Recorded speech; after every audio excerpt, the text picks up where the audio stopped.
m'a jamais dit que ce n'était pas possible. C'est juste que je voyais pas ces possibilités. Quand tu as peu ou pas de modèle, t'as pas de carte, t'avances à l'aveugle et tu tâtonnes beaucoup. Je m'appelle Ayrton, j'ai grandi dans un milieu où les rêves étaient raisonnables, pas parce qu'on manquait d'imagination, mais parce qu'on manquait d'exemples. Et puis j'ai eu de la chance, des rencontres, des gens qui ont ouvert des portes dont je ne soupçonnais même pas l'existence. Ces rencontres m'ont changé, elles m'ont construit, et aujourd'hui j'ai une vie qui me convient. Mais voilà ce que je ne peux plus ignorer. Ces gens qui m'ont aidé, ils existent partout. Des personnes issues des mêmes milieux que moi, qui ont trouvé leur chemin, qui ont réussi, pas à la façon des magazines, ni à la façon des réseaux sociaux, mais à leur façon. Et personne ne parle d'eux. Pas assez, pas comme il le faudrait en tout cas. Ce podcast, c'est pour nous. Other Stories. D'autres histoires, celles que l'on n'entend pas. Chaque épisode, un invité. Quelqu'un de réel et qui a construit quelque chose de solide à sa manière. On va parler des origines, du doute, des tournants, des moments précis où tout bascule et de ce qu'ils auraient voulu entendre à l'époque quand rien n'était encore joué. Pas de discours poli, pas de success story, juste la vérité brute, utile et vraie. Ce premier épisode, c'est le mien. Avant d'écouter les autres épisodes, je voulais te parler de moi, de là d'où je viens, du chemin que j'ai pris et de pourquoi je fais ça aujourd'hui.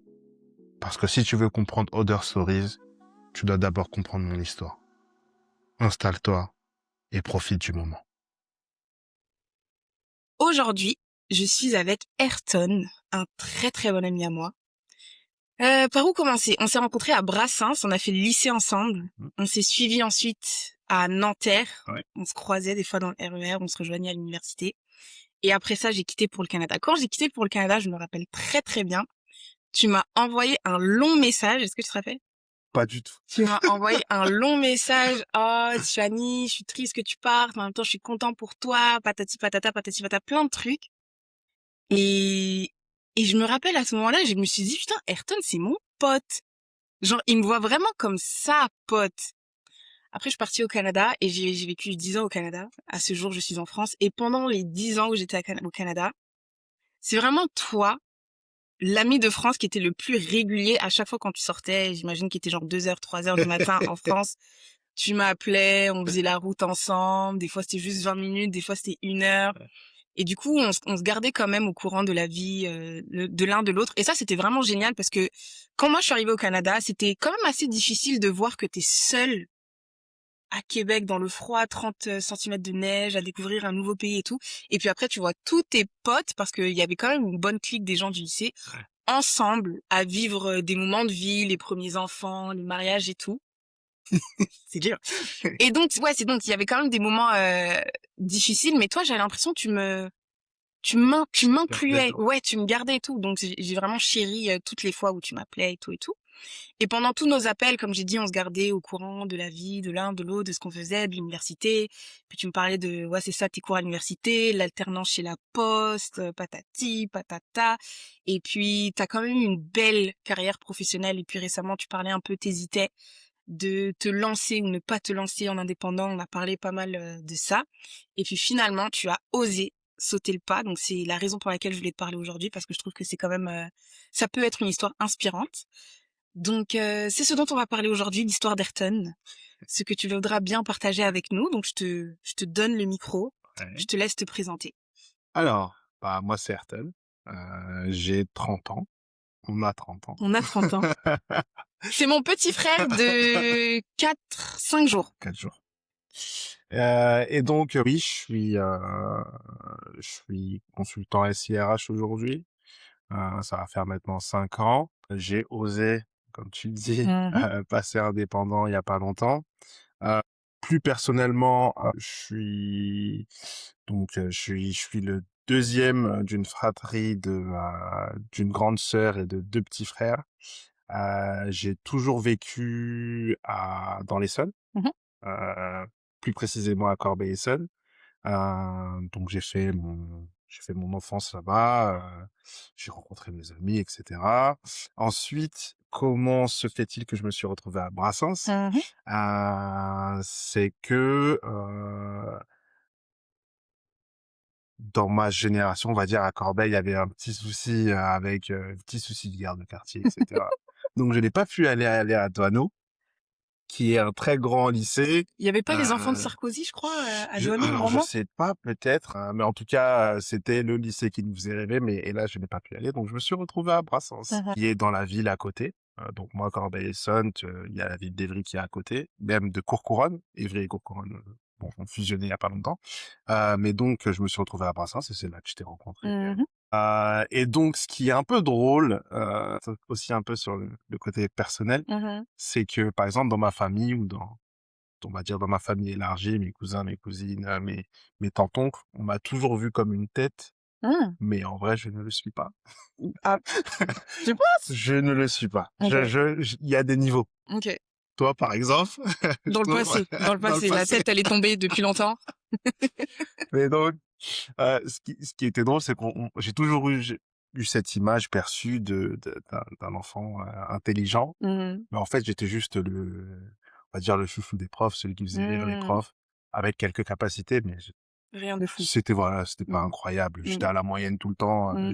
J'ai jamais dépassé, je crois, plus de 11 de moyenne ou un truc dans le genre. Donc, et donc ensuite, voilà, Brassens. Et donc, Brassens, on se rencontre tous Yes. avec toute la clique. Yes. Il y a plein de noms, hein, mais Il y a plein de noms. mais voilà, avec toute la clique, 2 années en US. Mhm. Donc tout se passe plutôt bien. On a plutôt une très bonne ambiance dans la classe, ce qui était super cool, je trouve. Je pense qu'on était peut-être une classe où il y avait vraiment comment Une dire, bonne une bonne cohésion, ouais, ouais. une bonne cohésion malgré qu'il y ait des petits groupes. Il y avait vraiment tout le monde parlait avec tout le monde, quoi. C'était Mhm. super cool. Et ensuite, bah, le bac arrive. Je décide de continuer sur le même chemin que celui du bac ES, économique et social. Je fais AES à l'université. Et le truc, c'est que je me disais que je ne veux pas rester à Évry. Ah, ok. C'était, c'était je sais pas comment dire, mais c'était mon objectif. Mhm. J'avais un, un garçon qui était dans mon collège à Corbeil, qui s'appelle Bruce Matesso. Je peux lui envoyer une Shout out. dédicace aussi, Mhm. qui lui a fait la Sorbonne. Oh, wow.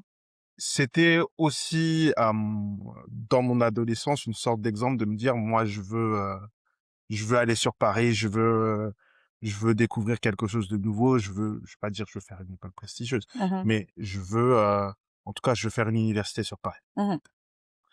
Et donc, je fais Veux. mes différents vœux. Celui qui passe, c'est Nanterre. Donc, je me retrouve à Nanterre.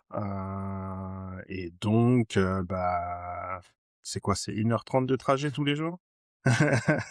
1h30 de trajet tous les jours. Je suis partie à Nanterre, là, il y a pas longtemps, juste pour aller à la salle de sport avec une amie. Et tu vois, moi, je travaille pas, j'ai rien à faire, donc j'étais là, ouais, c'est pas grave, c'est vite fait. Mais quand je l'ai fait, j'ai dit, mais attends, je faisais ça tous les jours, le matin, parce que là, il était peut-être, je sais pas moi, midi, un truc comme ça. Le matin, et puis le Et soir, le soir, ouais, ouais, ouais, avec et des puis le fois lendemain, tu retournes les cours qui à finissent à 21h. 21h. Moi, je les ai jamais fait, je crois. Ouais, c'était une vie complète. Une vie complète dans le train. Parce que c'était quoi? C'était 4 heures. On faisait à peu près, ouais, allez, 3h30. Mais ouais, c'était un Bravo, sacré chemin. bravo. On a tenu. Tu vois, moi, j'ai lâché. T'as Je suis lâché? Ah partie ouais? au Canada. Ah bah oui, t'as coupé entre-temps, toi. Bah oui, ouais. Donc ouais, donc 3 ans de licence AMS, où je rencontre aussi des nouvelles personnes. Et donc à la fin de ça, j'étais quand même assez perdu, sachant qu'AES c'est assez général et c'est bon, c'est dans la pure lignée de économique et social, donc il y a vraiment beaucoup de disciplines différentes. Après, bon, ça permet de contextualiser beaucoup de choses, Mhm. mais je pense qu'en termes professionnels, il n'y a pas vraiment de vraie direction donnée. Après, bon, c'est une direction qui est un un peu plus administration, Mhm. mais bon, on manque peut-être d'une vue vraiment précise sur les métiers qu'on souhaite faire en Mhm. ES. Et donc, bah, vu les différentes disciplines qu'il y a dans ce cursus-là, je me disais: «Allez, je vais peut-être me rapprocher des ressources humaines et voir ce que ça donne». Mais, ce que j'ai fait, c'est que j'ai obtenu ma licence, encore à la moyenne. Et je me suis arrêté. Je me suis dit que vas-y, je vais m'arrêter 1 an, je vais voir ce que je vais faire. J'ai décidé de d'abord travailler pour pouvoir, financer, mon petit mois à Londres. Mmh. Je suis parti à Londres donc. Donc la première partie, donc si on compte en termes d'année scolaire, on a septembre jusqu'à décembre, j'ai travaillé et ensuite, je suis parti, je crois, en février. Je suis parti en février à Londres. Il faisait bien froid. Ah. C'était c'était super et juste, je pense que j'aurais dû travailler là-bas, ça aurait été cool, Mmh. parce que là, ça m'aurait mis vraiment Dans le dans le tru mood, voilà, ouais. dans le Dans truc, la vraie vie, d'un londonien. c'est ça, voilà, vraiment échanger avec les gens. Là, c'était un peu plus en mode, je vais pas dire festif, mais, je faisais ce que je voulais, j'allais à droite, à gauche. Mais c'était aussi bien de, de s alors, de base, je suis de Corbeil, je suis parti à Nanterre.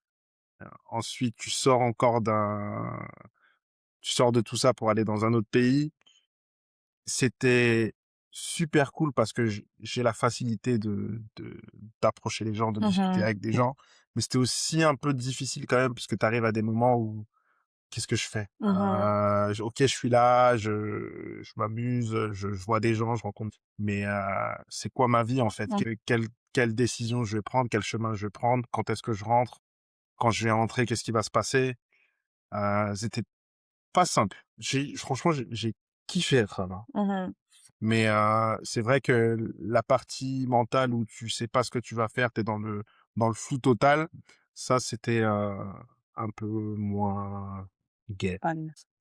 Et donc, après ça, heu, je veux aussi faire une dédicace à Christès. Tristesse. Alors elle était à Nanterre avec moi OK. et elle aussi après elle avait décidé de faire, une, une année en Angleterre. On s'est rencontrés là-bas. On s'est revus là-bas sur le mois où j'étais et franchement, elle était super cool avec moi et j'ai pu traîner un peu avec elle sur Londres vu qu'elle était un peu là depuis un peu plus longtemps que moi donc, Mmh. ce fut super cool. Donc shout out to her encore. Shout out to Christelle.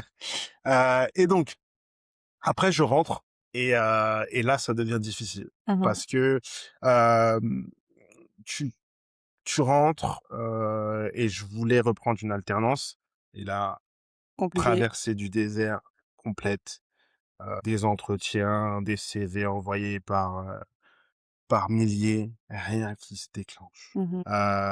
Et là bon, voilà, j'essaie quand même de rebondir donc je commence à travailler un peu à gauche, à droite, heu, préparateur de commandes, qu'est-ce que j'ai fait d'autre? Heu, vendeur dans des magasins de chaussures, de vêtements, ensuite, je passe chez La Poste en tant que, chargé de clientèle, et je suis resté un bon moment, à La Poste, je pense, 1 an, je crois. Je reste bien 1 an et sur cette période-là, donc ça fait que je pense que si on le fait en termes de date, 2015, c'est l'année où j'obtiens la licence. 2015-2016, flou total.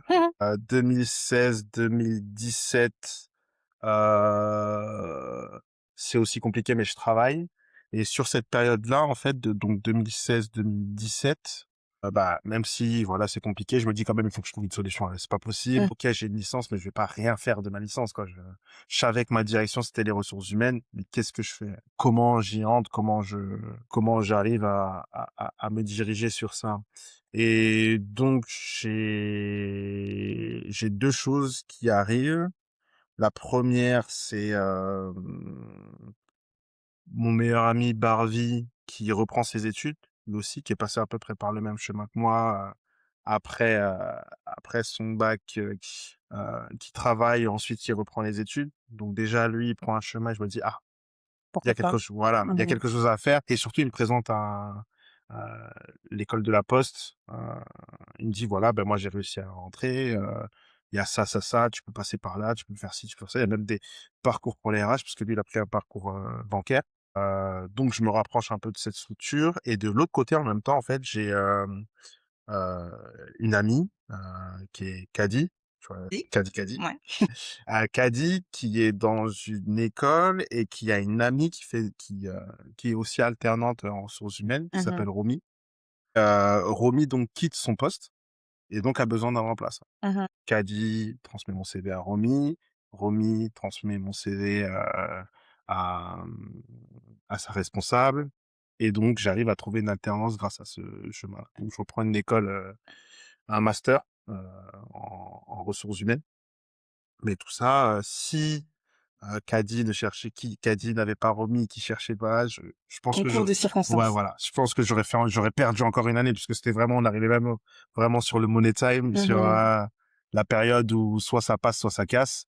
Et donc grâce à ça, je trouve cette alternance et ça relance la machine. Et ça me remet on va dire, dans une dynamique de confiance, de projection sur ce que je veux faire après. Sachant que pendant toute cette période-là, si on revient encore à quand je finis ma licence, je suis déjà parti de chez mes parents. Mmh. Donc, tu sais, tu vois, ça permet de cadrer parce que bon, ok, même si tu travailles, tu t'es plus dans les études et t'as ton travail, tu touches de l'argent, c'est bien, mais bon, après, c'était pas c'est le SMIC, quoi, tout ce que tu touches. Donc ça me permet déjà de me dire, voilà, si je finis mes 2 ans d'alternance, après, derrière, j'aurai peut-être un métier qui me fera mieux vivre, que les salaires que j'avais avant et la vie d'alternant. La vie d'alternant, c'est dur. La vie d'alternant, au minimum, je vais pas dire social, mais au minimum des tranches de salaire, c'est dur. Et c'est la partie où j'ai 23 ans. OK.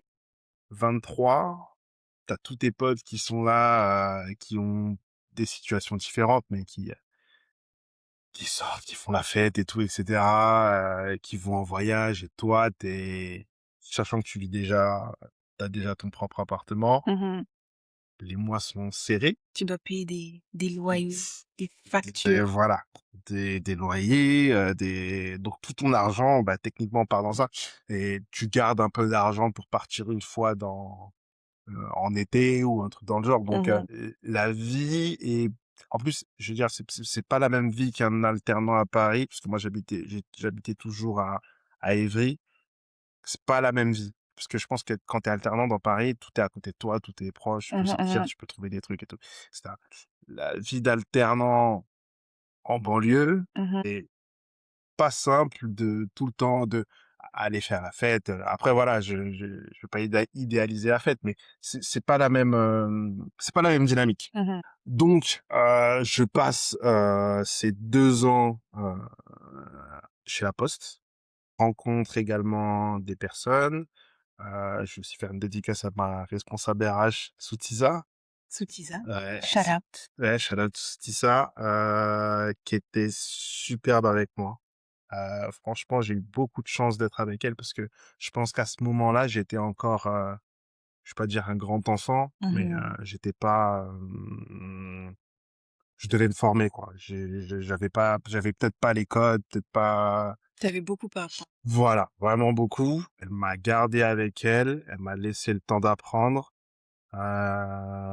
Et franchement, je la remercierai jamais assez pour tout ce qu'elle m'a appris. Donc, je passe ces 2 ans-là avec elle, avec d'autres responsables RH et des alternants aussi que je vais rencontrer et qui sont toujours des amis. Et c'était 2 ans plutôt cool, quoi. Être assistant RH n'a rien à voir avec chargé de clientèle ou préparateur de commandes. C'est pas la même pénibilité. Et surtout, voilà, ça me permet de comprendre, voilà, comment marche une équipe quelles sont les relations entre les différentes parties, la confidentialité, les messages qu'on véhicule. on va dire toutes les règles du petit écosystème dans un bureau. Donc ça, c'est plutôt cool. Et également, je commence à travailler dans les ressources humaines pour de vrai. Mhm. Parce qu'avant, c'était que des cours. Là, vraiment, on rentre vraiment dans ce cas-là, Concret. dans du concret. Donc voilà, faire attention aux données qu'on manipule, savoir comment discuter avec les différentes personnes qu'on a en face de soi, que ce soit des managers, que ce soit des collaborateurs, je sais pas, les médecins, les infirmières. Il y a vraiment plein de composantes dans une entreprise. Donc ça permet vraiment de déjà savoir comment moduler son message, savoir comment discuter, savoir comment délivrer un message. Donc 2 ans, 2 ans chez La Poste. Et à ce moment-là, quand même, je me dis, je suis pas sûr de vouloir faire des ressources humaines. Hum, Ouais. Après, Qu'est-ce qui t'a fait douter? bah, ce que je me disais, parce que mon, comment l'expliquer? Heu, moi, je vais pas dire c'est ma qualité ou ce que j'aime, c'est parler avec les gens, discuter avec les gens, faire de nouvelles rencontres, couvrir les gens, et cetera.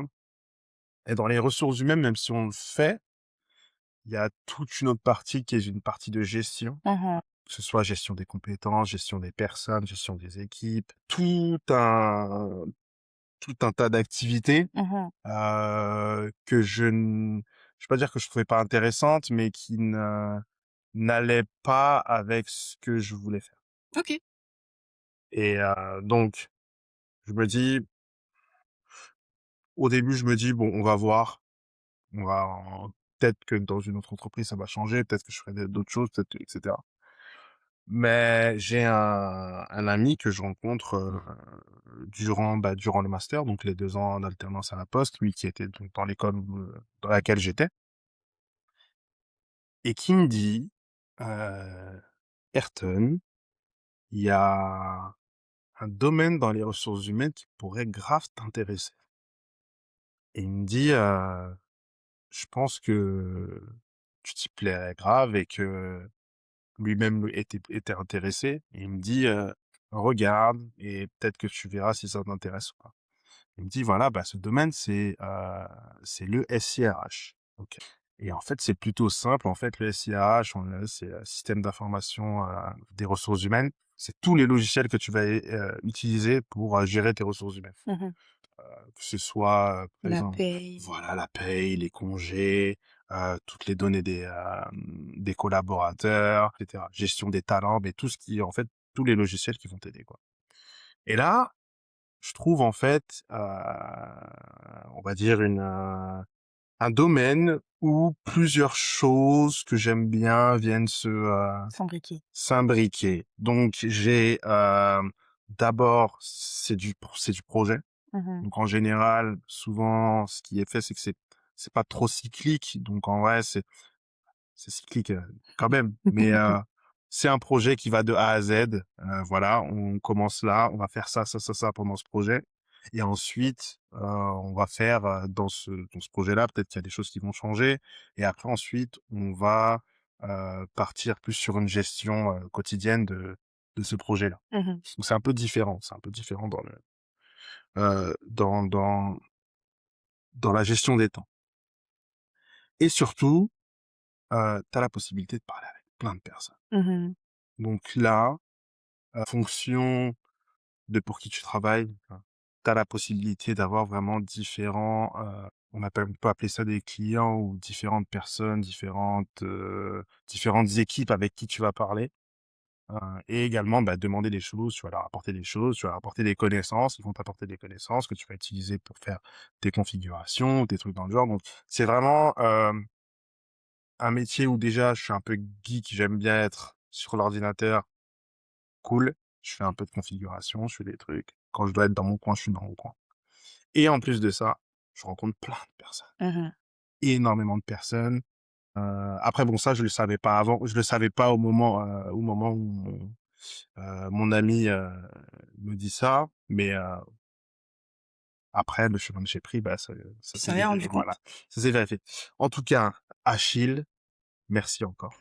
Je vais donner plein Il y de a une liste. ouais, il y a une liste précise que je vais donner, parce qu'il y a vraiment des personnes qui ont vraiment, impacté mon chemin. Mhm. Et donc voilà, Achille, merci encore. Euh, on se parlera bientôt, mais voilà. Et donc après ça, je continue sur mon alternance et je me dis voilà, bah, je vais me diriger vers les SIRH et je vais prendre tout un chemin pour y arriver. Et il y a un truc qui arrive, c'est un livre. Et ça, je reviens à mon meilleur ami Barbie, Mhm. qui me parle d'un livre. C'est Réfléchissez et devenez riche. Mhm. Qui me dit voilà, bah, ça t'aiderait peut-être à canaliser ou à voir comment tu peux le gérer. Franchement, moi, je l'ai lu, il est super et tout, etc. Donc, je prends ce livre et en fait, ça m'a vraiment, je le lis. Et ça m'a vraiment permis de faire un focus sur ce que je voulais, vraiment de me concentrer sur vers quoi je veux, quels sont mes objectifs, Mhm. comment y arriver, etc. Ça te permet voilà, de réfléchir à tout ça et de vraiment mettre ta force sur cet objectif-là. Donc, Mhm. avant que je finisse mon alternance, je suis à fond sur ce livre. Je mets en place toutes les choses qu'ils disent à l'intérieur. Et je commence, voilà, à me concentrer. Mon but, c'était de devenir consultant SIRH. Donc, je commence un peu, sachant... Est-ce que c'est sélectif de devenir consultant? Est-ce qu'il y avait comme un challenge particulier? Parce que souvent, tu sais, il y a certains masters où, il y a pas longtemps, j'ai rencontré une fille qui voulait entrer dans un master en psychologie, je pense, et elle avait les notes et tout, mais c'est hyper sélectif. En fait, être consultant SIRH, je veux pas dire que c'est très sélectif. En fait, ça dépend de ton expérience, parce Mhm. à peu près toutes les entreprises, euh, moyennes et grosses, petites après, on discutera si on a le temps, mais à peu près toutes les entreprises utilisent des outils. Mhm. Donc, à partir d'un moment, il y a des responsables RH ou des chargés des ressources humaines qui vont se retrouver à un moment à être pris dans un projet SIRH parce qu'ils doivent faire évoluer les outils qu'ils utilisent. Donc, c'est pas vraiment sélectif. C'est juste qu'il faut vouloir travailler sur ce genre de mission. Mhm. En fait, on peut venir d'à peu près partout. Quand je dis ça, c'est que en général, c'est souvent des chargés de ressources humaines qui se retrouvent être imbriqués dans le SIRH et après devenir purement des chargés de SIRH ou des responsables SIRH. Donc Mhm. ça dépend. Moi, je suis rentré par la case, on va regarder, on va en parler après, mais je suis rentré plus par la case alternance directement qui m'a fait rentrer dans le SIRH. Ou sinon, j'ai mon diplôme de, de RH qui m'a permis de faire du SIRH. Donc ça dépend. C'est pas si sélectif que ça. Alors, si je reviens à rebours, on arrive à la fin Master. de mon master, donc j'obtiens mon master. Et euh, en même temps, j'apprends que je vais devenir papa. Wouhou! C'était bien et pas bien. C'était bien et pas bien. Là, tu viens de finir ton master, là, tu te dis, OK, là, c'est bon, on va commencer à avoir de l'argent, les factures, ça va mieux passer. Non, pourquoi non? Parce que tu finis ton master, mais moi, j'avais pas de poste directement derrière. En fait, Mhm, finalement, mhm, j'arrivais dans une période où j'avais un enfant qui arrivait et mhm, rien. Et un master en poche, mais derrière rien. Et c'était pas facile. J'étais content et encore perdu à la fois parce que mhm, je me disais, mais comment je vais faire? Comment je vais m'en sortir de cette situation? mhm, Sachant que quand même, je voulais quand même faire du SIRH. Je voulais faire que ça. Je voulais mhm, pas repartir sur des ressources humaines pures. Donc, je me disais, voilà, ok, maintenant je sais qu'il y a un bébé qui arrive. J'ai à peu près 8 mois mhm, devant moi pour trouver de situation. Et donc, je me mets à fond. Voilà, je dis à ma compagne, Aurore, shout mhm. out to toi, je peux parler de toi depuis le début, Elle est là. et tu es là. Et donc, voilà, elle m'encourage, elle me dit, voilà, t'inquiète, tu vas trouver, etc. J'ai confiance en toi. Et finalement, ça s'est fait. Mhm, Mais donc, je me dis quoi? Allez, ok. Maintenant, on a eu le diplôme. Qu'est-ce qu'on fait? On veut se diriger vers le SIRH. C'est quoi les Les qu'est-ce étapes. voilà, qu'est-ce que tu peux faire pour que ton CV soit plus intéressant, pour que tu puisses, devenir consultant SIRH? Hop, allez, on va prendre, des formations en ligne, parce que dans mon cursus, en vrai, il y avait la on va dire il y avait pas de cours il y avait pas vraiment de cours de SIRH, quoi. Il y avait tout le reste des ressources humaines, mais c'était pas spécialisé sur les SIRH.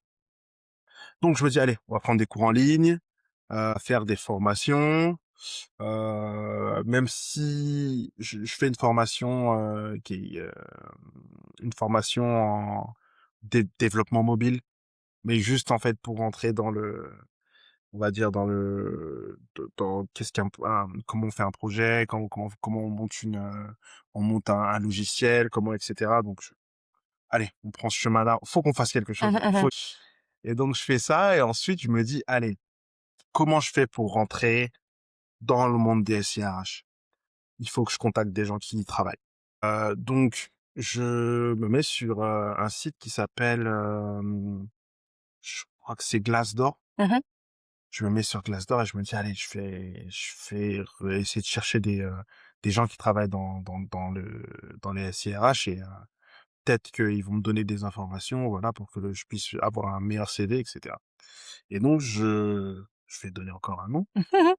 Je rencontre Wendy et Wendy, elle était, consultante SIRH et elle travaillait dans une entreprise et on discute, on accroche bien, voilà, je lui explique, ce que je veux faire et cetera et bah, elle me déroule le tapis, quoi. Elle me fait une cooptation, je C'est quoi une cooptation?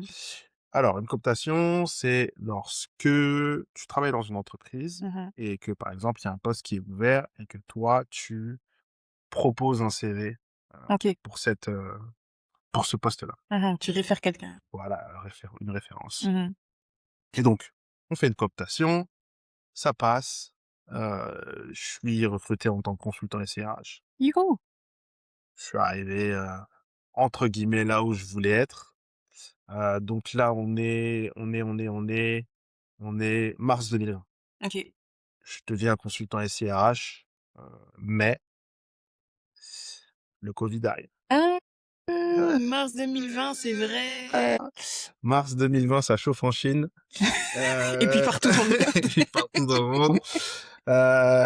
Et donc, j'ai, je crois, un mois où je travaille normalement Mmh. et là, par contre, sur le poste que j'étais, c'était, j'étais consultant SIRH, mais un peu, on va dire un consultant SIRH général. C'est-à-dire que j'avais pas de solution précise, on va dire.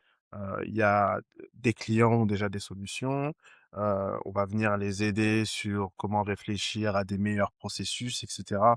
Mais c'était pas du technique, c'était plus du fonctionnel. Mmh. Donc fonctionnel, voilà, il y a un processus de recrutement. Comment on va faire pour améliorer le processus de recrutement? Sans pour avec, on va dire, l'outil en fond, mais heu, le sujet principal qu'on va traiter, c'est, heu, pour une personne qui va rentrer dans l'entreprise, quel va être son processus, comment on peut améliorer les différentes choses, qui il va voir et cetera et cetera. Mmh. J'étais arrivé où je voulais, mais c'était pas encore la finalité. Je voulais aller plus loin et moi, je voulais être beaucoup plus un consultant technique qu'un Mmh. consultant fonctionnel. Aujourd'hui, je suis les 2, mais voilà, c'était d'abord ma vision. Et donc, bah, Covid arrive, et hélas, Mmh. je me retrouve alors ce qui était bien, je veux dire, par rapport à cette entreprise, c'est ils m'ont quand même fait la fleur de laisser terminer ma période d'essai. Mmh. Donc ça m'a bien aidé. C'est vrai que quand j'ai appris la décision que je devais partir, j'ai pleuré.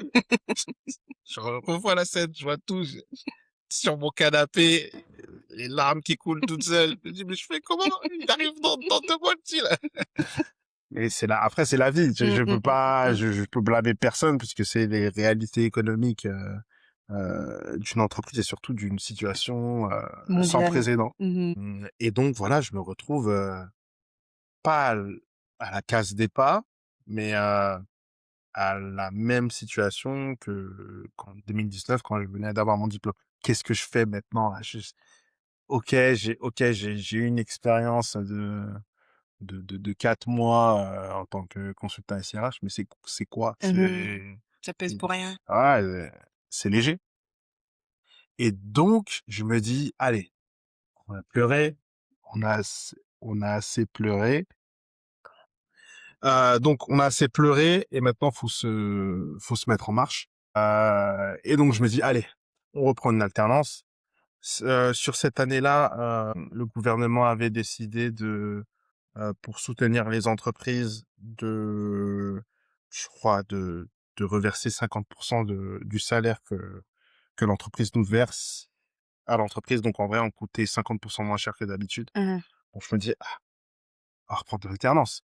Peut-être qu'on va trouver, une bonne expérience qui va faire que ça va on va repartir de nouveau». Et donc, je reprends une alternance, chez une entreprise et là, en fait, c'est vraiment, c'est là que vraiment tout s'enchaîne, à une vitesse éclair. Mmh.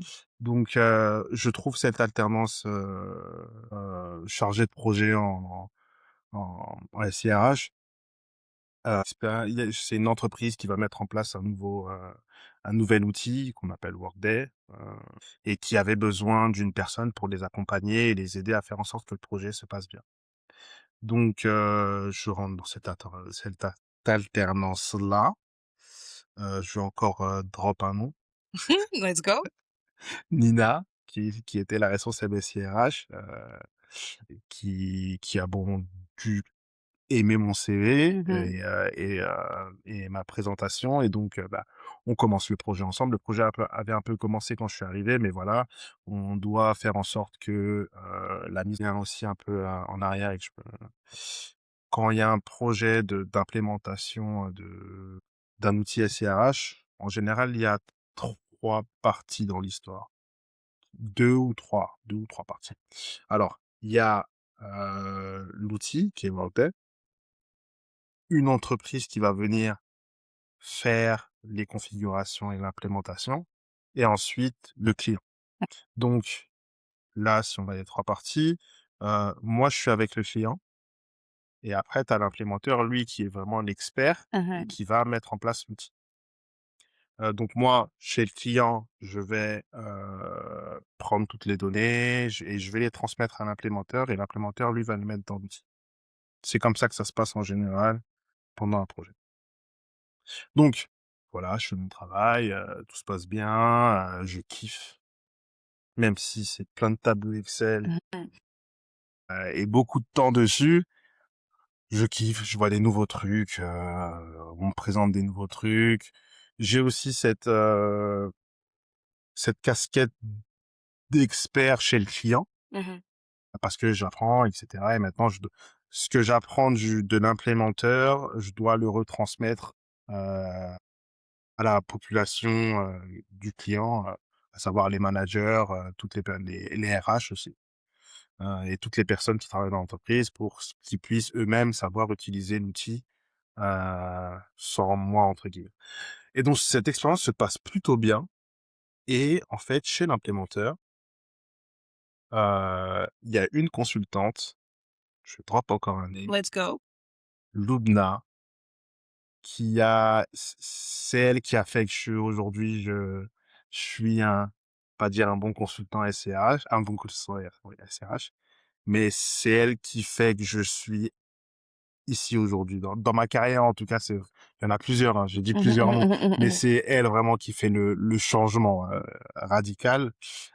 Donc, elle, c'est la personne, donc elle est chez l'implémenteur et c'est la consultante qui fait la configuration pour le client en question où je travaillais.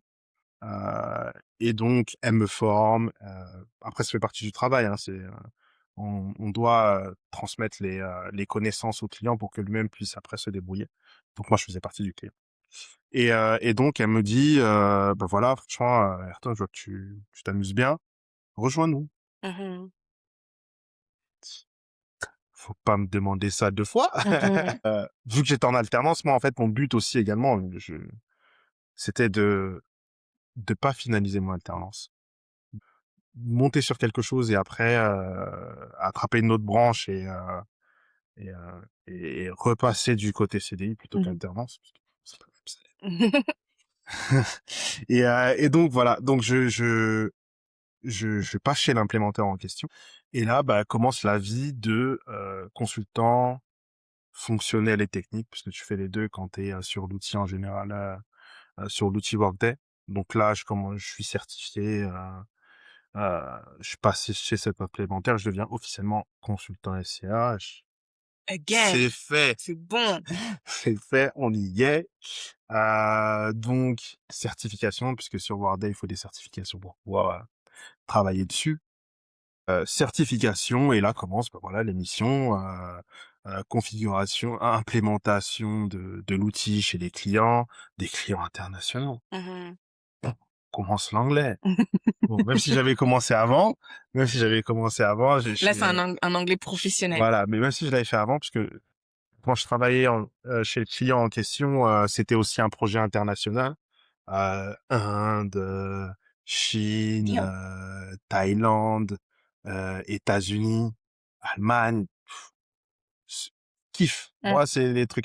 J'ai pas, comme c'était le Covid, j'ai pas pu voyager, mais s'il y avait pas le Covid, j'aurais pu voyager pour ça. Moi qui partais en vacances à Grigny, je me retrouvais, je me retrouvais, Personne ne va en ah, vacances à Grigny. Personne. Personne. Personne ne mais, va en vacances à Grigny. oui, si, moi, je partais en vacances à Grigny, moi. Bien. Eh, je partais en vacances à Grigny, j'allais voir mes cousins, je restais un mois là-bas. C'était super. Il y avait Creil aussi. Il y avait plusieurs villes de France. Et donc, si je reviens à ça, donc, voilà. Projets internationaux, kiff total. Moi, c'est mon truc. Je me disais, il fallait que, ça, ça envoie de l'anglais. Mhm. Et donc voilà, plein de projets différents avec des différentes entreprises. Et après, bon, bah, on continue, on rencontre d'autres personnes, et ensuite, on a des appels de l'extérieur, d'autres entreprises qui me disent, ouais, Berton, nous, on aimerait bien t'avoir avec nous aussi. Qu'est-ce que tu dirais de pouvoir passer d'autres certifications? Et ben, je décide de faire le saut, de passer chez un autre implémentaire. Donc ça, on est en 2022 là, Ok. 2022. Donc je reste 2 ans, dans mon ancienne entreprise et ensuite je change pour passer d'autres certifications. Rajouter, on va dire Des armes, des armes, des ouais. flèches à ton arc. Je sais jamais c'est quoi cette Ouais, expression. c'est des flèches, je pense. Ok. C'est des flèches, je pense. Et donc voilà, donc maintenant je passe sur d'autres sujets, sur du reporting, de la rémunération.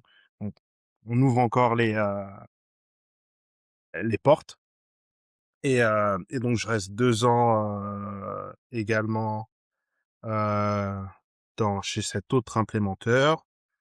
Donc entre-temps, 2 enfants. Hmm. Donc là, le premier, il est Le né. premier il est né. Le premier il est né en 2002, il est né en juin 2020, fin juin 2020. Le deuxième il naît, en avril 2023. Donc au moment où je fais ma bascule, vers le deuxième implémenteur, j'ai mon deuxième enfant qui arrive. Beaucoup de changements À chaque fois, il y a à plusieurs choses qui changent en même temps. ouais, plein. Il y a Covid. Non, au Tout, début, tu trouves un nouvel emploi, il y a Covid qui arrive, il y a l'enfant l'enfant qui qui arrive peu de arrive. temps après.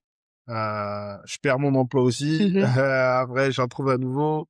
Après, il y en a un autre qui arrive. Je déménage. Je passe de Corbeil à Évry. Et ensuite, ben, la vie continue. Encore plein de projets internationaux. Franchement, le kiff. Beaucoup de travail, faut le dire aussi, parce que quand t'es consultant chez un implémenteur, t'as vraiment plein de missions en même temps. Mhm. 4 ou 5 en même temps. Mhm. C'est prenant. Et donc arrive un moment, je rencontre sur différentes missions des consultants qui sont indépendants. Mhm. Et là, je me dis quand même, peut-être quelque chose à faire. Euh, C'était quoi qui avait l'air intéressant quand tu rencontrais ces consultants indépendants? C'était leur liberté, à savoir, quand tu es consultant, en général, hein, dans des cabinets, Mmh. tu dois être placé sur plusieurs projets pour être vraiment rentable OK.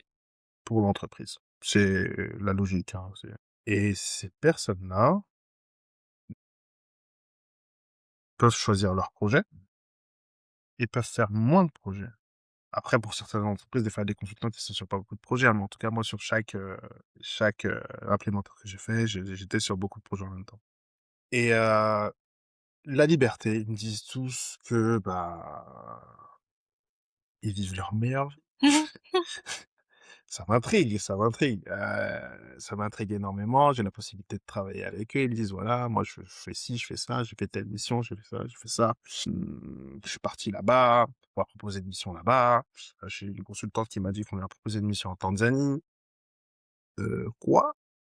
Tanzanie, 4 mois là-bas, tout frais payés.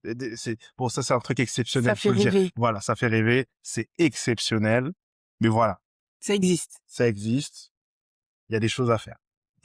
Et donc voilà, mais ça m'intrigue de plus en plus. Plus le temps passe, plus Ça bouillonne. ouais, voilà, plus ça me fait réfléchir, plus j'ai envie d'en savoir plus, je me rapproche de certains d'eux pour savoir comment ça marche, comment ils font pour trouver leur mission, et cetera. Et de plus en plus, finalement, j'ai des offres sans pour autant que j'en recherche, Des offres de de missions en ah donc il y a des entreprises qui t'approchent comme si tu étais déjà consultant indépendant? c'est ça. OK. Voilà, on a telle mission, on a telle mission, on a telle mission. Heu 3 mois, 6 mois, 1 an, et cetera, et cetera. Je fais: «Oh, comment Pourquoi ils me veulent? c'est quoi le truc? Qu'est-ce qui se passe? Comment ça se fait que ce soit aussi facile?» Je comprends, au début, j'arrive pas à comprendre, mais au fur et à mesure, je comprends qu'il y a pas assez de consultants, sur le marché. Mmh. Les implémenteurs ont besoin de consultants. Les clients, toutes les autres entreprises qui ont l'outil ont besoin de consultants. Mmh. Et donc, vient petit à petit le moment où, bah, déjà d'une, un autre enfant. Mmh. Non, mais je pense que le troisième il était pas encore là. Quand Le ça troisième, il était pas encore là, mais il était un peu là. il était un peu là. Il était pas Il encore était sorti, presque. voilà, il était Il pas encore était presque. sorti, mais il était dans le coin, quoi. Et donc, bah, de plus en plus, je me dis: «Qu'est-ce que je fais? Qu'est-ce que je fais? Est-ce que je suis consultant, OK, je suis arrivé là où je voulais être là. Franchement, mon objectif quand j'avais dû réfléchir et devenir riche, il est atteint. On y est là. C'est Mmh. bon, t'as fait ce que tu voulais faire, t'as les certifications que tu voulais. Qu'est-ce que tu fais maintenant? Est-ce que tu continues, tu restes consultant, mais dans une entreprise? Est-ce que tu passes chez un client directement? Ou est-ce que tu te mets indépendant? Et c'était quoi les pour et le contre de chaque, option? Alors, d'être chez un implémenteur, c'est, les différentes missions que tu vas avoir. Mmh. C'est que alors déjà d'une pour les sur un 2 sur 3 tu es en CDI déjà aussi. C'est de la Donc sécurité de voilà, tu l'emploi as la et sécurité l'argent de qui rentre chaque l'emploi, il y mois. a pas de souci à se faire là-dessus, heu, même par rapport à si tu veux te lancer des projets individuels, les banques elles te suivent, tout, pas de souci. Chez l'implémenteur, tu es tout le temps en mission. Tu as Mmh. plein de missions, donc l'expérience en vrai, tu engranges un max d'expérience. Mmh. Contre, c'est que c'est beaucoup. OK. En tout cas, si t'es chez un implémenteur qui a beaucoup de missions, ah ben, tu vas travailler beaucoup. Mmh. Même si, OK, on pousse vers le 35 heures, et cetera, tu feras plus quand il faudra faire plus. Mmh. Chez le client, c'est le fait de rentrer plus dans le détail. Mmh. Parce qu'en fait, quand on fait une implémentation, Rentrer plus dans le détail, c'est un avantage. c'est oui, parce que c'est bien d'avoir beaucoup d'expérience, mais quand tu es chez le client, en fait, tu as des problèmes beaucoup plus concrets. Mmh. Tu rencontres pas plus rapidement, mais étant donné que l'entreprise a vécu dans l'outil, il y a des limitations et il faut trouver des workarounds, comment on dirait ça en français, des moyens pour Contourner. voilà, contourner ces limitations et trouver des solutions. Et ça aussi, c'est, comment dire? Ça aussi, en termes d'expérience, c'est aussi différent. Mhm. C'est OK, beaucoup plus précis, chez le client. Et être indépendant, heu, c'est, choisir ses missions, Trouver ses missions. trouver ses missions et on va dire dans il y a plusieurs tu peux les trou c'est difficile de trouver. Je vais pas dire que c'est difficile de trouver parce que comme j'ai dit encore, il y a Il y a un énormément de marché. missions, donc il y a un marché. Mais tu choisis et tu trouves tes missions et en fonction de ce qui t'est proposé, tu peux dire oui ou non. Mhm. C'est pas tout le monde qui peut faire ça. Mhm. Et ensuite, tu indépendant, donc t'es pas sous une entreprise, ce qui fait que, bah, techniquement, tu gagnes mieux ta vie. Mm. Ça aussi, c'est, très important. Très important. Faut pas se faut pas se leurrer. Et donc, bah, j'ai choisi d'être indépendant. Ok. C'était difficile d'oser Mhm. parce que, heu, j'avais un enfant qui arrivait, encore une fois, Mhm. et je savais pas, malgré que j'avais des contacts avec des indépendants, hem, savoir quelle structure prendre, puisqu'en plus, en fonction de comment tu parles de l'entreprise, il y a des conditions différentes, il y a plein de trucs différents. Si tu démissionnes ou si tu fais une rupture conventionnelle, c'est pas la même chose, et cetera.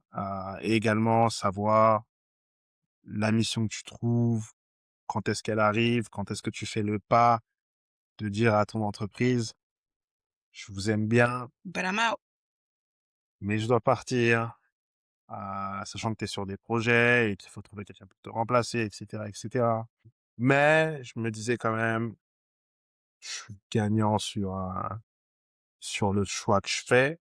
C'est juste la peur de pas trouver. C'était surtout ça aussi, la peur de pas trouver. Mhm. C'est bien, OK, en France, je crois que c'est 3 mois de préavis. Which is great. C'est la folie, 3 mois de préavis. C'est de la C'est folie. après tu peux t'arranger avec ton en vrai, tu peux t'arranger avec ton entreprise. Il y a des entreprises qui peuvent t'arranger, et cetera. Mais quand tu es sur des projets, c'est beaucoup plus difficile de dire: «Je me casse». Du jour au lendemain et je suis plus là, tu vois? Vous, c'est différent au Moi, Canada. j'ai lancé un projet là. De moi-même, je suis venue, j'ai dit bonjour, j'aimerais qu'on fasse ce projet. Ils m'ont dit, t'es sûr? J'ai dit oui. Ils m'ont dit, ok, let's go. On a commencé. J'ai dit, eh, je me casse. Non, mais après, ça m'a fait de la peine parce que je trouve que c'était vraiment bien. Je trouve que l'équipe avait besoin de ça. Et quand je suis partie, j'ai essayé vraiment tu vois comment tu ranges tes affaires. Je leur disais, Bien les gars, t'amuser. ça c'est là. J'ai dit, attendez, je vais sortir tout ce qu'il y a dans mon cerveau pour que vous puissiez continuer quand je pars. Et j'ai un collègue qui m'a dit, ouais, tu vas partir, ils vont laisser tomber ça. Je dis, non, les gars, non, lâchez pas et tout, ça va vraiment être bien et tout. Là, je sais pas s'ils ont continué ou pas. Pose pas la Mais, question. non, non, je veux pas savoir. Je pense pas qu'ils vont continuer, honnêtement, parce que, Ouais. il leur fallait, j'étais vraiment la personne dédiée au truc et puis je suis partie.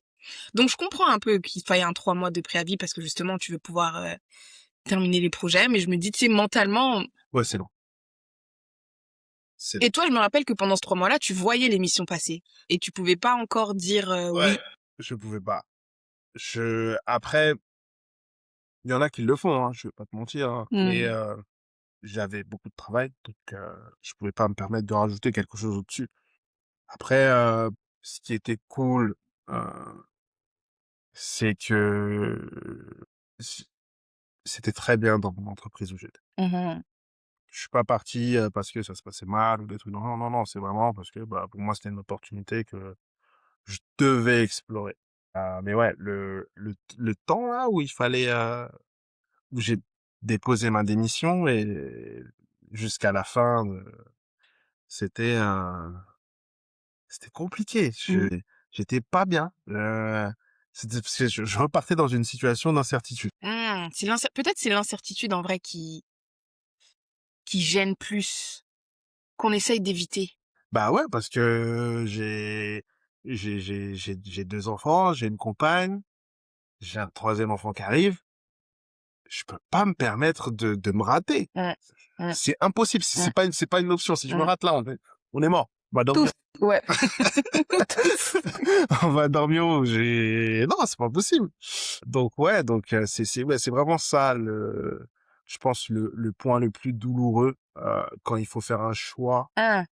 qui impacte tout, puisque finalement. Le fait d'avoir une équipe, ta compagne, tes 2 enfants, virgule 5, est-ce que tu penses est-ce que tu penses que ça t'encourageait encore plus? Parce que d'un côté, comme tu as dit, tu as le CDI, tu as la sécurité de l'emploi. Donc peut-être que tu te dis c'est ce qu'il faut pour la famille, la sécurité de l'emploi. Mais de l'autre, si tu es en indépendant, tu peut-être pas la sécurité de l'emploi, mais tu auras plus de cash pour subvenir aux besoins de la famille grandissante. Donc est-ce que tu penses que ça, c'est quelque chose qui t'encourage en mode je peux pas faire d'erreur, ou c'est quelque chose qui ajoute du stress en mode est-ce que je fais la bonne décision? Les 2 en fait. Mmh. Les 2 parce que d'un côté, tu te dis si je me rate, c'est chaud. Mmh. Et de l'autre côté, c'est si ça passe, on est bien. Mmh. On devait aussi déménager, Encore? encore une fois, Mmh. parce que où on était, il y avait que 2 chambres. Mmh. Le 3e, il est arrivé, on a dû quitter la chambre, Mmh. donc ça faisait qu'on s'est retrouvés au salon Mmh. et c'était techniquement plus possible. Mmh. On était trop. Mmh mh. Mmh. Donc je devais aussi déménager. Donc tout ça, en fait, voilà, c'était en mode, si je déménage, il me faut des sous. Mmh.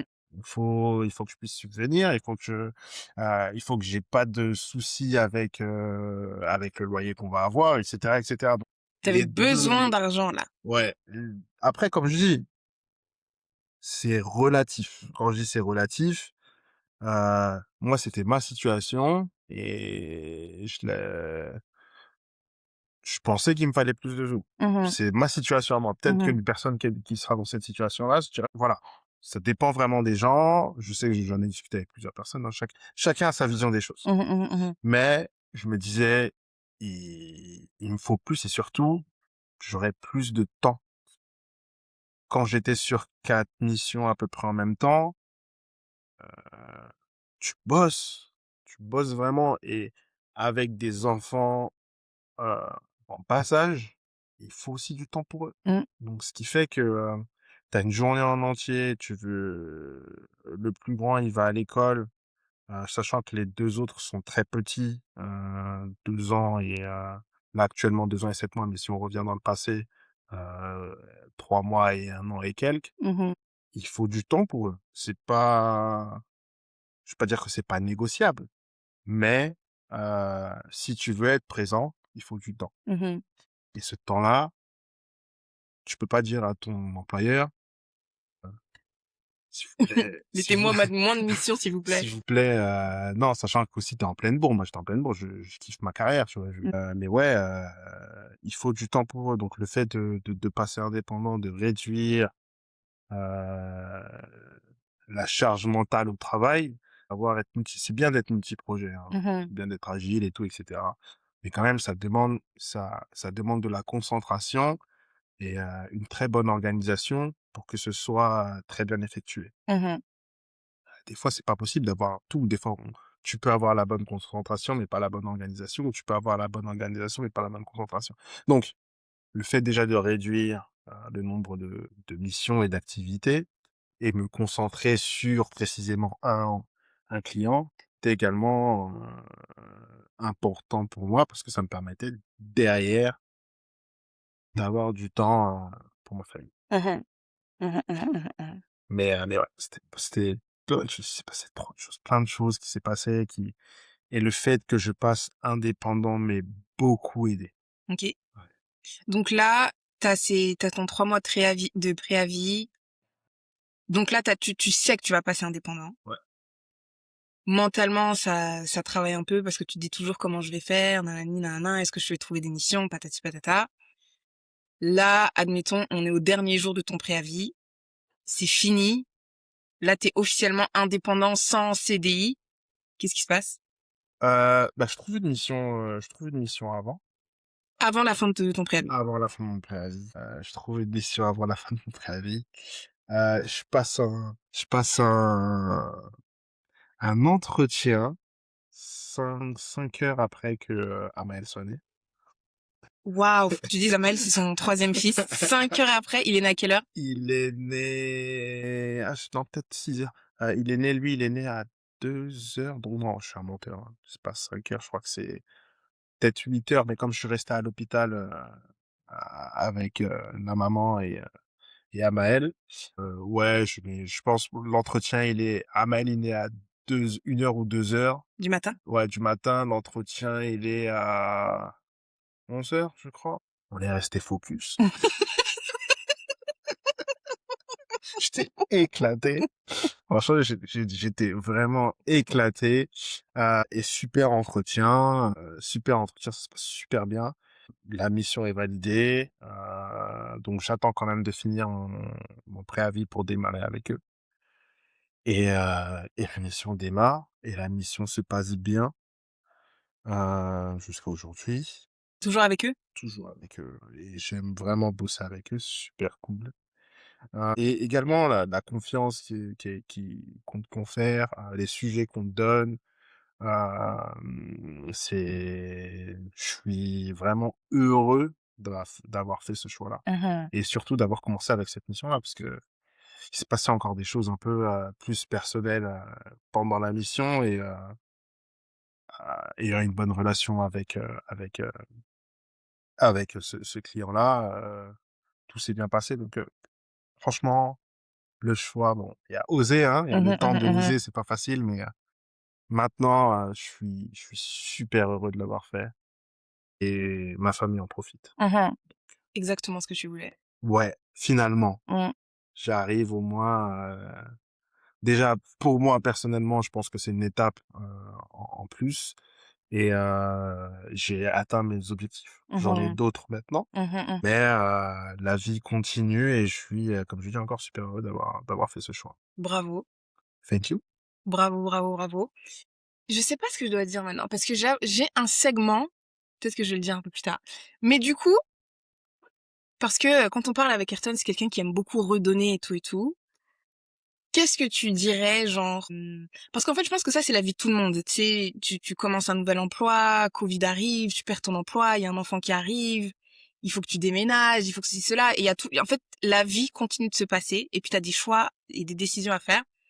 Comment est-ce que tu comment est-ce que tu gères justement ce dont on a parlé, cette incertitude-là, prendre des décisions, gérer la vie qui arrive, en sachant que toi maintenant, t'es de l'autre côté de la barrière, tu peux te dire bon, j'ai fait le bon choix. Mais il y avait un moment où tu savais pas c'était quoi le bon choix à faire. Alors le plus important, je pense, c'est de parler. Ah. Parler avec les personnes qui nous entourent, poser des questions, demander des avis, et surtout se documenter par rapport aux choix qu'on va faire. Mmh. Je parle du côté professionnel. On va pas prendre vraiment le temps de se documenter, savoir faire le pour et le contre, savoir les différentes options, essayer de se mettre en contact avec les gens qui ont fait ce pas-là. Ça, Mmh. c'est super important, parce que ils vont t'apporter des points de vue, ou des éléments dont t'as jamais pensé, ou que, bah, vu que tu n'es pas dans la situation, c'est sûr que tu sauras pas comment ça se passe. Donc ces Mmh. personnes-là, déjà, permettent de te dire, voilà, il y a ça, ça, ça, ça, ça, fais attention à ça, et cetera, et cetera. Ça, c'est super important. Également, parler avec ses proches, Mmh. discuter de la décision, même si on a son propre avis, essayer quand même d'entendre l'avis des autres pour savoir, peut-être qu'eux aussi, chaque personne a Une perspective une différente. perspective différente. Peut-être qu'il y en aura qui seront super contents que tu le fasses, d'autres qui ne le seront pas, mais c'est à toi, entre guillemets, de savoir prendre ce que tu veux des différents avis. Toi, si à ce moment-là, quelqu'un t'avait dit, «Mais non Ayrton, là, t'as un super bon CDI, t'as une bonne situation, t'as un 3e enfant, mais bon, c'est pas grave, te jette pas dans te mets pas en indépendant parce que justement, tu sauras pas combien tu vas gagner. En plus, ça sera peut-être irrégulier. Peut-être il y aura un mois où tu vas faire full argent et le mois d'après 0». Que quelqu'un te dise ça, comment est-ce que ça aurait joué sur toi à ce moment-là? Au moment de la prise avant que tu prennes la décision? Franchement, Après, je pense, j'étais quand même s'il y avait beaucoup d'incertitudes dans ma tête, j'étais quand même sûr de ce que je voulais faire. Euh, j'aurais pris le point, mais je pense que je l'aurais pas forcément. T'aurais pas écouté. C'est pas que j'aurais pas écouté, Mhm. j'aurais écouté, mais ça aurait pas forcément impacté mon Impacté. choix. Ok. Donc après, ça dépend de la personne. Ça dépend de la personne et de sa détermination et du choix qu'elle veut faire. Donc Donc en vrai, tu savais déjà que c'est ça que t'allais faire. ouais, en T'avais fait, juste des petites je hésitations. pinaillais, hein. Ouais. Je, C'est ça, en fait, tu voulais le faire, mais t'osais pas. Mais je voulais le faire, il fallait le faire à partir d'un moment, mais j'avais peur Ok. de me retrouver à zéro, Ok. de repartir dans une situation où euh, euh, je dois rechercher rattraper une Redescendre branche. plus bas pour Voilà, remonter pour encore. remonter encore. Je pense que j'aurais pas eu de si ça avait pas marché, j'aurais pas eu de souci À le faire. à reprendre un CDI ou un truc dans le genre. Ça aurait pas été un problème. Mhm. Mais ce que je voulais faire, c'était avoir une mission. Mhm. C'était ça que je voulais avec les situations que j'avais.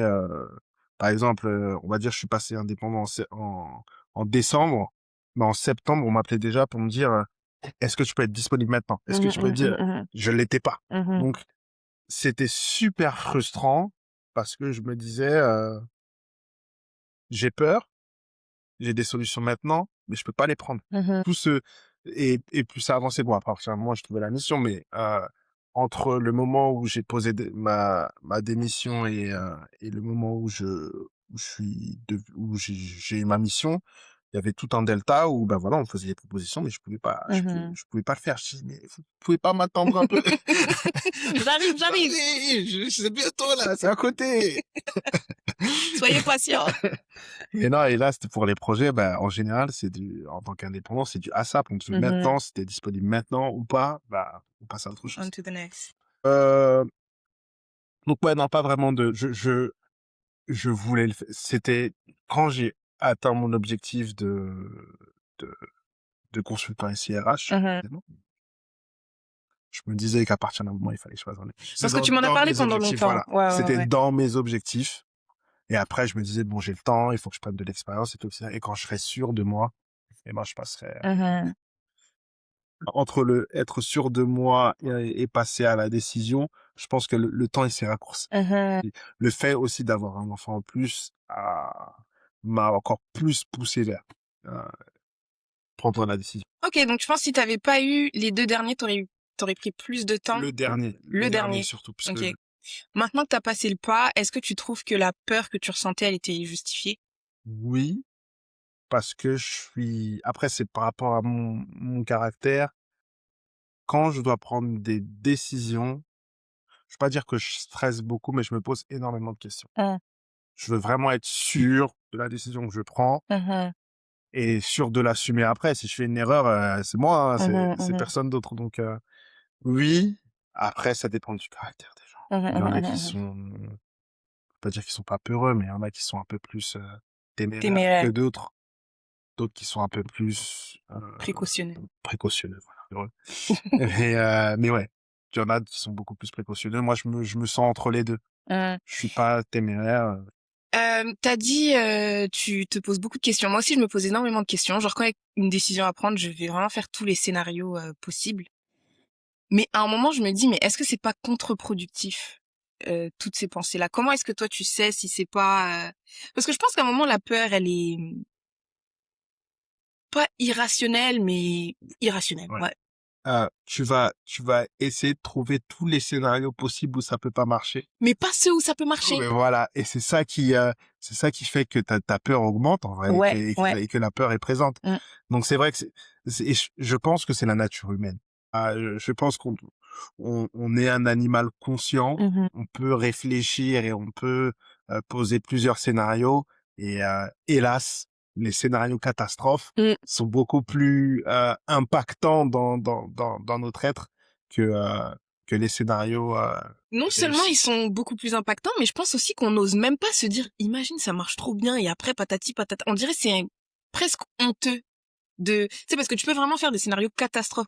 Genre, t'aurais pu te dire, imagine, je trouve pas de mission, puis après, on perd la maison, puis après, tu sais, des catastrophes, genre catastrophe puissance 10, Ouais. mais on n'imagine jamais la réussite puissance 10. Ouais. Imagine, ça marche hyper bien, tu crées ton entreprise, vous avez 500 employés, toi maintenant, tu fais le tour du monde, tu sais, genre, des trucs, on dirait on n'ose pas, Bah, je pense que ça, c'est, en fait, il y a différentes étapes de comment dire, quand tu fais tes objectifs. Parce qu'en fait, t'as l'étape où tu vas te dire, je vais faire ça. Mhm, Mais tu te dis pas, après ça, je vais faire ça, ça, ça, ça, ça. mhm, mhm, T'es mhm. plus donc dans je vais faire ça, Maintenant, mais voilà, mais et maintenant que c'est fait, autre voilà. chose. Et en fait, le truc, c'est que quand tu fais tu donnes ton premier objectif, t'as directement tous les scénarios Qui s'ouvre. voilà, qui Ouais. s'ouvrent et qui font que ton premier objectif va être soit la réussite, mais normal, je vais juste atteindre, mais pas qu'est-ce que je vais faire autour. Mhm, Et tous les scénarios possibles, catastrophiques mhm, mhm, qui mhm, peuvent arriver mhm. derrière. Donc, je pense que c'est plus ça. Et après, ça vient avec l'expérience. En vrai, tu peux pas. Mhm. On, on est jeune, On est jeune, on est jeune, on peut le dire à voix haute. et donc je pense que c'est avec l'expérience, quand tu prends des décisions, bah, tu vois quels sont les effets et tout, etc. Et que Mhm, tu peux te mhm, dire, bah, mhm, mhm. finalement, C'est chill. alors que quand c'est tes premiers choix et des choix importants, Mm. sachant également, on commence notre vie, on doit faire en sorte qu'elle réussisse, qu'elle marche. Certains ont des difficultés plus importantes que d'autres. Et dans ce cadre-là, on doit réussir. On Mhm. a aussi cette injonction où on est des enfants d'immigrés de première génération. Il n'y a pas de backup. Voilà. C'est toi et toi-même. Même Et toi, tu si t'es rajouté des... des enfants. Donc, donc tu vois, t'as cette injonction où tu dois faire quelque chose de ta vie. Parents, ils sont venus en France, ils ont vécu des situations difficiles, ils ont fait des sacrifices pour que moi je sois ici et que ma vie se passe bien, que je puisse rentrer, sortir de chez moi comme je veux, que je puisse manger, que je puisse boire, que je puisse dormir comme je veux, sans poser de questions.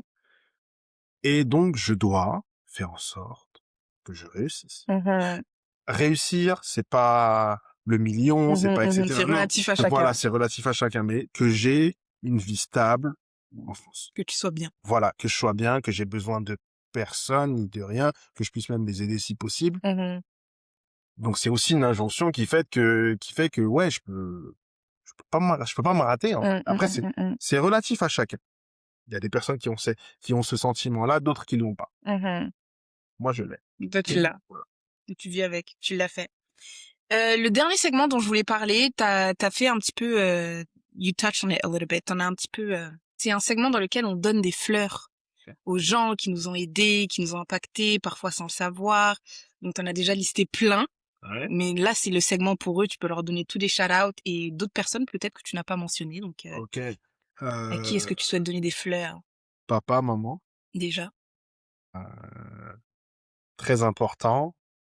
Mon père, ça a été beaucoup l'école. Mhm, Ouais, l'école, sois bon à l'école et des projets, c'est quoi le métier que tu veux faire?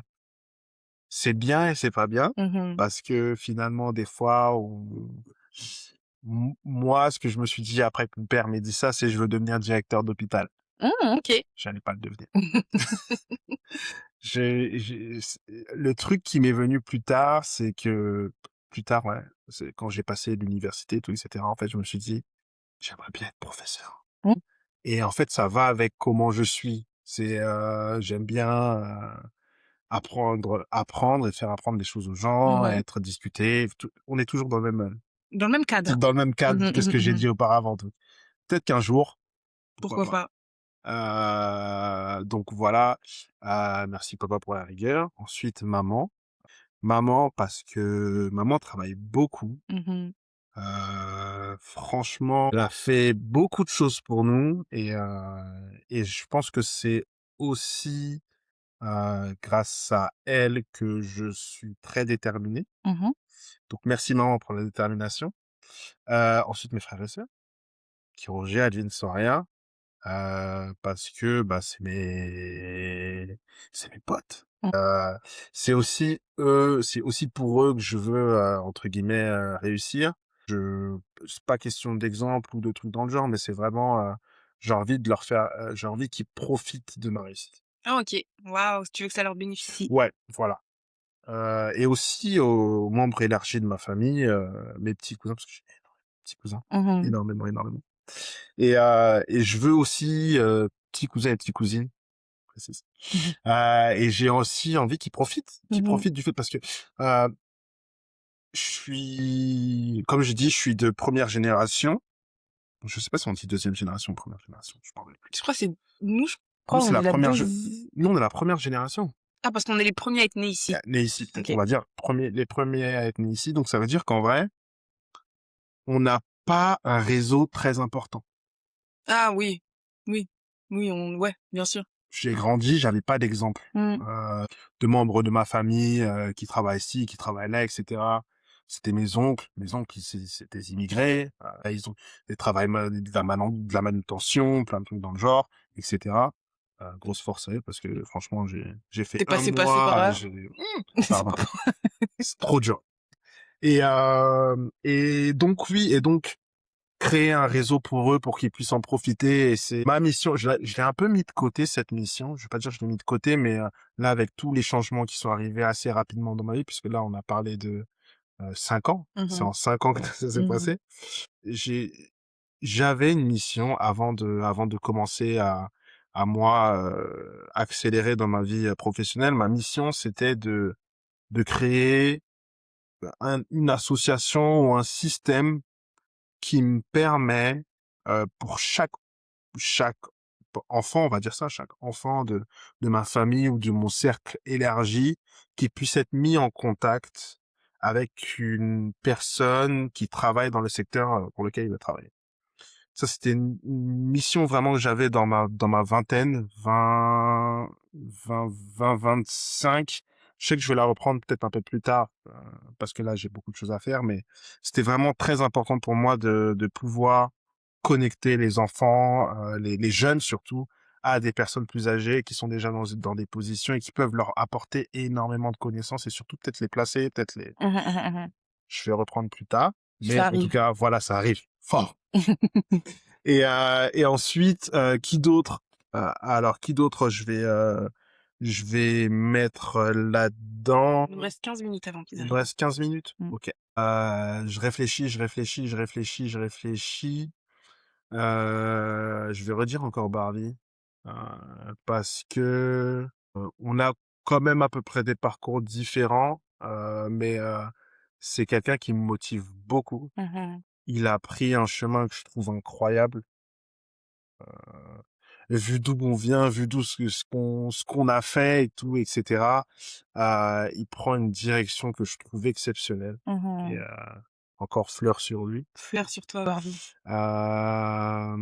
Lubna aussi, Lubna, mon petit monstre, une femme que je trouve incroyable, Mmh mh. sachant qu'on a le même âge, et je trouve que le les choix qu'elle a fait dans sa carrière et les décisions qu'elle a prises c'est exceptionnel, pour quelqu'un de son âge, heu, c'est un monstre. Mmh. Heu, est-ce que je vais dire Aurore. Aurore, j'ai pas eu le temps de beaucoup parler d'elle. Shout out. Ouais, Aurore, toi aussi, fleur sur toi. Heu, Aurore, elle a mis sa vie de côté pour moi, Mmh. pour ma vie professionnelle. Ça, c'est beaucoup. Mmh. C'est beaucoup. Maintenant, grâce au fait que je sois devenu indépendant, c'est moi aussi à mon tour de, heu, de la récompenser Mmh. pour qu'elle puisse en profiter et oui, reprendre sa vie et s'amuser. Donc voilà. Qui d'autre je peux ajouter là-dedans? Il y a plein de gens, mais je sais pas quoi dire. Qui d'autre est-ce que je peux rajouter?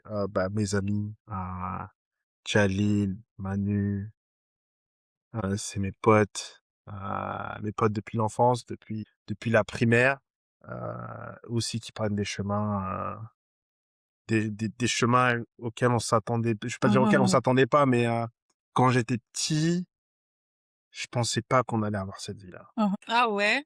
Ouais, vraiment, je croyais que j'étais pauvre et je croyais que j'avais pas de papier. J'étais, je croyais que j'étais pas français quand j'étais petit. Tu vois, par exemple, dans mon collège, il y avait des voyages, il y avait des voyages, c'était où déjà? C'était, il y avait des voyages en Angleterre qui étaient proposés en sixième. Ok. Et moi, j'avais honte de demander à mes parents parce que je pensais que j'avais pas de papier. Alors que je suis né en France, il y a tout, hein. Il y a la pièce d'identité, il y a le passeport, mais bon, pour moi, c'est jusqu'en sixième, hein. Ça m'est resté longtemps, ces trucs-là.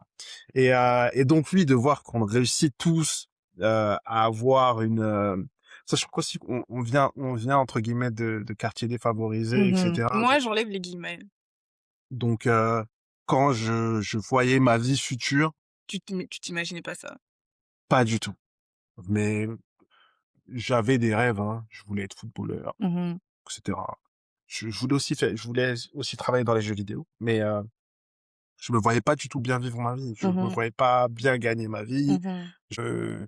C'était flou. Mhm. Je savais pas. Et de voir que on a tous mis les choses en place pour arriver là où on en est, incroyable. Et même, il y en a même qui ont des révélations tard, et qui ont mis des choses en place, qui marchent très bien. Donc oui, fleurs sur vous, mes potes. J'en ai plein encore des potes. Donc qui d'autre je vais mettre là-dedans, sachant que j'ai quand même donné des fleurs Tout le long. tout le long. Ouais. Qui est-ce que je peux... Après, bon, ouais, la famille en général. La Mhm. famille en général, mes cousins, on est assez proches. Après, on a tous à peu près des situations différentes. Mais en tout cas, je pense qu'ils vont tous prendre des chemins. Après, je vais pas dire que je suis l'un des plus vieux. Mes cousins sont peut-être un peu plus jeunes que moi. Et ils ont la détermination et je sais qu'ils peuvent faire des grandes choses. Mes cousins, mes cousines, mes petites cousines, qui ont à peu près tout. Alors, ce que je vais dire encore, c'est félicitations à tous ceux Qui eut le bac. qui ont eu le bac. Félicitations à eux. Félicitations à eux, toutes mes cousines qui ont eu des diplômes, et tous mes petits cousins aussi qui ont eu des diplômes. Félicitations à vous. Je suis très fier de vous. C'est vrai que, comme je l'ai dit un peu, parce que ma vie est blindée en ce moment, j'ai pas eu le temps de vous voir personnellement. Sachez que j'arrive. Je vais venir vous déranger, et aussi pour vous aider, pour vos vies futures. Site. That's it. Ouais. Mais merci, bravo, bravo, bravo. Mais moi, j'ai le même ressenti. Enfin, moi, quand j'étais petite, je pense pas m'être questionnée sur est-ce que j'ai les papiers ou pas. Mais tu sais, surtout, c'est pour ça que j'ai dit j'enlève les guillemets. Surtout depuis que je suis revenue là à Évry et après avoir vécu 10 ans au Canada. Quand t'as dit les quartiers défavorisés, je comprends vraiment qu'il y a des quartiers qui sont favorisés et d'autres qui le sont pas du tout. Les zones qui sont Des favorisées. zones, pardon. Des zones qui sont favorisées, d'autres qui le sont pas du tout. Et je me rappelle, on avait un prof d'histoire au lycée et il avait dit parce qu'il y avait le lycée Brassens dans lequel on était, il y avait un côté général, il y avait un côté pro, ou bien c'était C'est ça, c'est c'était un général gentil. pro. Et lui, il était du côté général et il nous avait dit à un moment, il avait quand il a appris qu'il allait venir travailler à Brassens, il avait fait, et que c'était dans une zone ZEP, je sais plus si on dit toujours ça, mais c'était dans une zone ZEP. Il s'est dit ouais, je vais me préparer parce que je vais avoir des élèves compliqués à gérer et tout. J'ai pris des cours de self-defense, il avait dit ça, je me rappelle. J'ai pris des cours de self-defense et tout. Officiellement, il y avait seulement le côté pro de Brassens qui était classé ZEP. Brassens général n'était pas classé ZEP et il était limite déçu de se dire bon bah vous êtes pas vous êtes pas ouais, personne ne m'attaque et tout. Mais malgré ça, je trouve que Brassens était quand même pas si favorisé que ça, tu vois. C'était pas la guerre non plus, mais on peut mieux faire. Et effectivement, quand je regarde, surtout comme t'as dit, nous, je pense première et terminale, on était à peu près les mêmes élèves. Sauf il y avait des gens qui avaient un peu redoublé, donc c'était des nouveaux, puis peut-être 2-3 personnes qui venaient d'autres lycées, mais globalement on était la même vingtaine de personnes pendant ces 2 ans-là. Et de voir les parcours de chacun, parce que même si je suis pas restée hyper proche de tout le monde, on se suit un peu sur les réseaux et on entend un tel il fait ça, un tel il fait ça, ben moi non plus j'aurais pas, c'est pas ce que j'aurais pas imaginé. Donc bravo à toi, bravo à nous. Yes. Et et c'est ça. Et puis j'espère que ça va inspirer d'autres personnes qui veulent entreprendre, se mettre en indépendant, qui même s'ils se disent bon bah là moi je suis un peu dans une zone floue. Toi aussi, t'as été dans une zone floue, puis maintenant tu l'es plus, et peut-être que tu le seras encore, mais du coup tu emmagasines cette expérience de t'es dans une zone floue, puis tu t'en sors, puis à nouveau, puis tu t'en sors, et voilà. Yes. Oser. Oser. De toute façon, ouais, quand tu veux faire quelque chose, faut que t'oses. Moi, j'ai aussi l'impression que tu sais quand t'es dans dans des moments d'incertitude, quand tu décides, l'incertitude elle disparaît un peu. Quand t'as deux choix, quand t'hésites entre deux choix, soit je vais à gauche, soit je vais à droite. Moi, en tout cas, dans ma tête, tous les scénarios, oui, mais si tu vas à gauche, il va se passer ça, oui, mais si tu vas à droite, il va se passer ça. Rara. Dès que tu commences à te dire, je vais à gauche, il y a le bruit de what if tu vas à droite qui commence à se taire et ton cerveau, il commence à se dire, OK, on va à gauche, donc maintenant, comment on s'organise, etc., etc. Donc, j'ai un peu l'impression que quand on est dans des moments d'incertitude, le plus difficile, c'est oser prendre une décision. Ouais. C'est pas la décision en elle-même, c'est vraiment oser dire, je vais à gauche, et puis si ça marche pas à gauche, c'est pas grave, on verra, mais pour l'instant, le choix, c'est la gauche. Ouais, je pense que t'as raison. Tant que tu coupes pas, tant que t'as plusieurs options, et ben ton cerveau va continuer à produire des idées pour les deux. Mais ouais, c'est vrai qu'il faut oser. Encore Bah, une fois. merci, Ah, j'ai Ayrton. oublié Oh, quelque chose. oh, oh. S'il te plaît. Des fleurs pour toi aussi. Oh, Ouais. merci. Parce que t'es ma meilleure amie. Faut le dire. Son- Parce que finalement, notre relation, elle est un peu bizarre. Quand je dis elle est un peu bizarre, c'est qu'en vrai, je pense qu'on s'est plus Depuis rapprochés que je suis partie. depuis que t'es parti. Mais moi, je te dis, c'est le message. Tu sais, parce que, bon, là, ceux qui écoutent, écoutent. Parce que, en fait, quand on était au lycée, comme il a dit Ayrton, il y avait un gros groupe. Donc, il y avait toute la classe, on va dire, je sais pas, on était 25. Et on faisait souvent des trucs en groupe. Ouais. Mais après, dans les 25, il y avait des sous-groupes. Ouais. Et moi, je traînais beaucoup avec Nadine, je traînais avec Mauriane, toi, tu traînais avec Aruna, Aurore, Fabiola, tout ça. Donc, on n'avait pas Pas le un même groupe. sous-groupe. Ouais. Ouais, tu vois. On n'avait pas un sous-groupe ensemble. Mais voilà, on traînait ensemble, on se voyait bien, on s'entendait, etc., etc. Après, quand on est parti à Nanterre, ça nous a un petit peu rapprochés, mais voilà, quoi. Et du coup, quand j'ai annoncé, parce que même quand je suis partie au Canada, c'était vraiment, c'était tchap-tchap. Ouais. Je l'ai annoncé, je pars. Je pars. Et donc voilà, je m'attendais pas forcément à ce que, tu sais, je m'attendais pas je sais pas, je m'attendais à rien. J'ai préparé mes trucs de mon côté. Même moi, quand je suis partie, j'étais pas trop sûre de partir. Je les faisais, mais j'y croyais pas trop et tout. Et du coup, quand j'ai dit que je partais et que tu m'as écrit ce long message, je me suis dit non, mais en fait, il a de la considération. Genre même si on n'est pas un sous-groupe ensemble, ben on était quand même là, tu vois. Ouais. Après, je pense que également, j'ai l'impression on est assez identiques. Voilà. Comme dire, on s'est découvert un peu plus après le lycée, mais je trouvais qu'on était assez identiques et que j'arrivais entre guillemets à plus facilement me connecter à toi. C'était plus facile, on aimait à peu près les mêmes choses, on était à peu près, Moi, je trouve qu'on était atypiques dans notre environnement. c'est-à-dire. Moi, dans mon environnement, j'étais atypique. Toi, dans ton environnement, t'étais atypique. Moi, j'ai grandi au bois sauvage, j'aimais Justin Bieber, j'aimais Twilight. Tu vois, tu rentres pas dans le moule, qu'est-ce que tu me racontes? Et Ouais. toi aussi, je trouvais que dans ton environnement, t'étais Oui, atypique. c'est vrai. C'est vrai. C'est vrai que oui, tu as raison. C'est peut-être ça. Deux atypiques. Deux atypiques dans leur environnement distinct, tu vois. Ouais, peut-être ça qui fait qu'on a bien connecté. Mm. Mais ouais, fleur sur toi. Merci. Tu le mérites. Merci.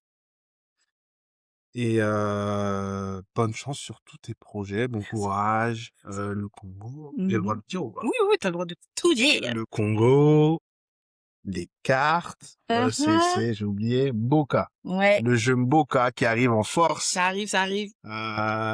Également, ce podcast, le podcast que tu avais fait, les projets que tu as lancés et ton aventure, le Kilimandjaro. Tout ça. Et donc, grosse force à toi. On va suivre ça de loin avec les petits. On va voir tatatif sur le Kilimandjaro. On croise les doigts. Ok. Je pense que c'est ça. Voilà. C'est ça mon histoire. Je te l'ai racontée telle qu'elle est, sans l'embellir, sans la lisser, parce que c'est exactement comme ça que je veux que ce podcast existe. Si quelque chose dans ce que tu as entendu aujourd'hui t'a parlé, une phrase, un moment, une sensation, alors tu sais déjà pourquoi Other Stories existe. La prochaine fois, ce ne sera plus mon histoire. Ce sera celle de quelqu'un d'autre. Quelqu'un qui n'avait pas tout et qui a trouvé son chemin. Je te laisse avec ça. Si ce premier épisode t'a touché, abonne-toi. Pas pour moi, mais pour ne pas rater ce qui arrive. Et si tu connais quelqu'un qui en a besoin, envoie-lui cet épisode. Parfois, la bonne histoire au bon moment, ça change tout. À très vite, Other Stories.